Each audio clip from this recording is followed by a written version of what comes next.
بسم الله الرحمن الرحيم. الحمد لله رب العالمين. اللهم صل وسلم وبارك على محمد وعلى آل محمد. اللهم انفعنا بما علمتنا وعلمنا ما ينفعنا وزدنا علما وبارك لنا في علمنا وارزقنا الإخلاص في القول والعمل كاملا وعلما نافعا لا ينسى وتوفيقا دائما وصحة ويقينا وعافية. اللهم صيبا نافعا، اللهم صيبا نافعا، اللهم صيبا نافعا، آمين يا رب العالمين. Alhamdulillah, kaum muslimin rahimani wa rahimakumullah. Sebelum kita lanjutkan pengajian kita, satu hadis Nabi Shallallahu Alaihi Wasallam yang perlu kita renungi pada akhir tahun 2022 ini, yaitu sabda Rasul Shallallahu Alaihi Wasallam, laisa minna, bukan termasuk dari kami umat Islam, man tashabbaha bi ghairina, orang yang menyerupai non muslim. La tashabbahu bil yahud, janganlah kalian menyerupai Yahudi. Wala bin nasara, jangan menyerupai Nasrani. Fa inna taslimal yahud, salamnya orang Yahudi, al isyarah bil asabi', isyarat dengan jari-jari. Wa tasliman nasara, salamnya orang-orang Nasrani, al isyarah bil akuf, isyarat dengan telapak tangan. Hadis riwayat Tirmidzi. Jadi hadis ini menjelaskan kepada kita larangan menyerupai non-muslim. Kalau non-muslim punya satu adat tertentu, maka adat itu jangan sampai merembet kepada umat Islam. Dalam masalah agama maupun dalam masalah dunia. Contoh, dalam masalah dunia atau masalah muamalah maksud saya, baik masalah agama maupun masalah muamalah, sama saja. Dalam hadis ini disebutkan contoh masalah muamalah, berpapasan sesama kafir, mereka isyarat dengan telapak tangan atau dengan jari, atau dengan jari begini. Nah, maka oleh Nabi dikatakan jangan melakukan itu. Kenapa? Karena kalau berpapasan kita angkat tangan begini kayak Nasrani. Kalau berpapasan kita angkat tangan begini, berarti itu apa? Seperti Yahudi. Padahal ini dalam masalah muamalah, bukan masalah ibadah. Nah, maka dalam masalah muamalah tidak boleh menyerupai non-muslim, demikian juga dalam masalah ibadah. Apa kaitannya dengan akhir tahun 2022? Masuk tahun 2023, berarti malam tahun baru. Nah, itu sering orang-orang merayakan malam tahun baru dengan misalnya membakar mercon dan sebagainya. Itu adat sumbernya dari mana itu? Kalau adat itu dari Rasul Shallallahu Alaihi Wasallam, mari kita hidup-hidupkan. Tetapi kalau itu adalah dari adat non-muslim, maka Nabi sudah mengatakan tidak termasuk dari kami siapapun yang menyerupai non-muslim, berarti nggak boleh.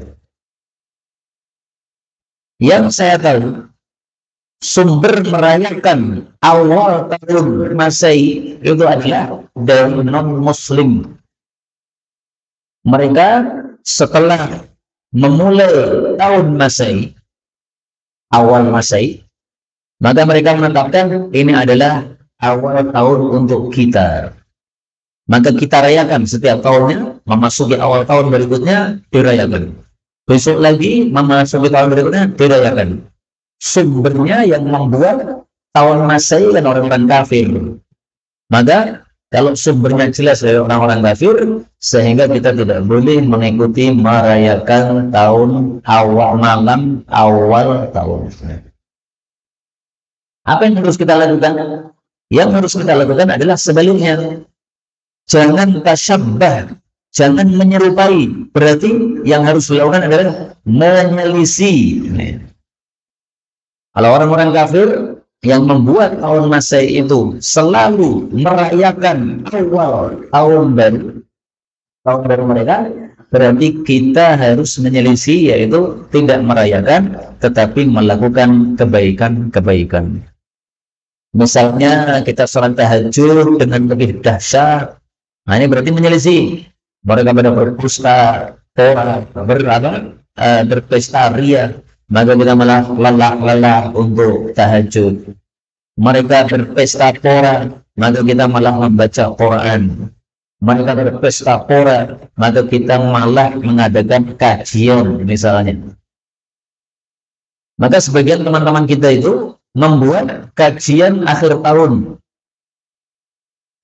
Jadi tanggal terakhir dari bulan Desember, misalnya tanggal 31. Nah, tanggal 31 Desember, malam 1 Januari, mereka adakan kajian. Ketika ditanya, kenapa mengadakan kajian malam baru? Apakah ada dalilnya Nabi menyuruh? Maka jawabnya adalah, bukan karena Nabi menyuruh, tetapi karena kami ingin menyelisih adat orang-orang jahiliyah. Mereka berpesta pora, merayakan, maka kami sebaliknya melakukan kebaikan-kebaikan yang meridhakan Allah. Nah, kebaikan itu salah satunya adalah apa? Mengadakan pengajian. Maka kalau dengan niat seperti ini, insya Allah tidak ada masalah pengajian tersebut diadakan, bahkan insya Allah mendapatkan kebaikan besar, karena tujuannya adalah menyelisihi adat orang-orang jahiliyah. Ada satu kitab, judulnya sangat bagus. Iqtida'us siratil mustaqim li mukhalafati ashabil jahim. Konsekuensi dari mengikuti siratal mustaqim, yaitu jalan yang lurus ajaran Islam, adalah mukhalafati ashabil jahim, dengan menyelisih adat-adat para penghuni neraka, yaitu orang-orang kafir. Maka orang kafir punya adat apa? Kita kalau ingin mengikuti ihdinas siratal mustaqim adalah kita menyelisih mereka. Termasuk hal-hal kecil.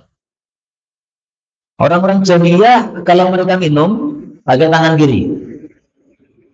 Setan juga minum pakai tangan kiri. Nah, kita sebagai muslim oleh Nabi diajari minumlah pakai tangan kanan. Setan makan pakai tangan kiri. Maka oleh Nabi kita diajari, kamu makan pakai tangan kanan. Setan memberikan kepada orang pakai tangan kiri, menerima juga begitu pakai tangan kiri.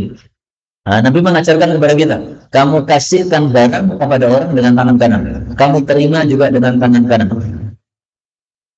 Kalau kita menyerahkan barang kepada seseorang, dia terima dengan tangan kiri, maka kita tarik. Seolah-olah kita nggak mau, karena kamu pakai tangan kiri. Sampai dia keluarkan tangan kanannya, baru dia keluarkan tangan kanannya, kita kasih barang. Nah, itu cara mendidik orang supaya tidak terbiasa pakai tangan kiri. Itu adalah adat setan. Kita disuruh untuk menyelisih adatnya ashabul jahim, penghuni-penghuni neraka. Ini sebagai mukaddimah. Kemudian kita lanjutkan pengajian kitab Umdatul Ahkam.